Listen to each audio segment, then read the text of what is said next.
Welcome to Chandru maths. Puducherry assistant ரெக்ரூட்மெண்ட்டுக்கான final result announce பண்ணிட்டாங்க. இதுக்கான கட் ஆஃப் டீட்டெயில்ஸ், அடுத்ததாக செலெக்ஷன் ஆனவங்களோட லிஸ்ட்டு, வெயிட்டிங் லிஸ்ட்டில் இருக்கவங்களோட லிஸ்ட்டு எல்லாமே சாந்த்ரு மேத்ஸ் அஃபிஷியல் டெலகிராம் சேனலில் நான் 2 PDFல கொடுத்துருக்கேன். கண்டிப்பாக இதுக்கு நம்ம ஸ்டூடெண்ட்ஸ் நிறைய பேர் ப்ரிப்பேர் பண்ணியிருப்பீங்க. ஸோ இதில் யாரும் நம்ம ஸ்டூடெண்ட்ஸ் செலெக்ஷன் ஆயிருந்தீங்க அப்படின்னா மறக்காமல் சாந்த்ரு மேத்ஸ் ஆப்பில் சேட்டில் இன்ஃபார்ம் பண்ணுங்கள். இந்த வீடியோலையுமே கமெண்ட்டில் இன்ஃபார்ம் பண்ணுங்கள். ஓகே. ஸோ இப்போ நீங்கள் Chandru maths official telegram channel open பண்ணிங்க அப்படின்னா அதில் 2 PDF கொடுத்துருப்பேன். இதில் ஃபஸ்ட்டு PDF ஓப்பன் பண்ணிங்கன்னா செலெக்ஷன் ஆனவங்களோட நேம், அடுத்ததாக அதில் யாரெல்லாம் வெயிட்டிங் லிஸ்ட்டில் இருக்காங்களோ அவங்களோட நேம், அவங்க எடுத்திருந்த மார்க் எல்லாமே கேட்டகரி வைஸ் இருக்கும். ஓகே, இதை நீங்கள் செக் பண்ணிக்கலாம். அவங்களோட பேர் இருக்குதா அப்படிங்கிறத செக் பண்ணிக்கோங்க.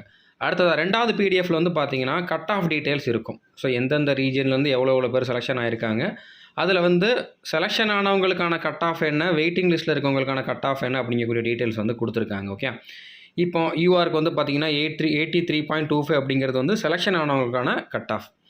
அதுவே 81.25க்கு மேலே எடுத்தவங்க பார்த்தீங்கன்னா வெயிட்டிங் லிஸ்ட்டில் இருப்பாங்க. ஸோ செலெக்ஷன் ஆனவங்க யாராச்சும் அதில் ஜாயின் பண்ணலை அப்படின்னா வெயிட்டிங் லிஸ்ட்டில் இருக்கவங்கள அடுத்து செலெக்ஷன் பண்ணுவாங்க. ஓகே, அடுத்து MBCக்கு 80.75, OBCக்கு 82.0, அடுத்த EBCக்கு 82, BCMக்கு 78.75, SCக்கு 73, STக்கு 54, BTக்கு 68, EWSக்கு 63. ஓகே, ஸோ இந்த மாதிரி கட் ஆஃப் வச்சுருக்காங்க. ஸோ மறுபடியும் இதில் செலெக்ஷன் ஆயிருந்தீங்க அப்படின்னா நம்முடைய சாந்த்ரு மேத்ஸ் ஆப்பில் சேட்டில் இன்ஃபார்ம் பண்ணுங்கள். செலெக்ஷன் ஆன எல்லாருக்குமே கங்க்ராச்சுலேஷன்ஸ், ஆல் த பெஸ்ட். இதில் ஜஸ்ட்டில் நீங்கள் மிஸ் பண்ணியிருந்தாலும் அடுத்தடுத்த ரெக்ரூட்மெண்ட் 3 ரெக்ரூட்மெண்ட் வந்திருக்கு. அதுக்கும் நீங்கள் கண்டிப்பாக அப்ளை பண்ணியிருப்பீங்க.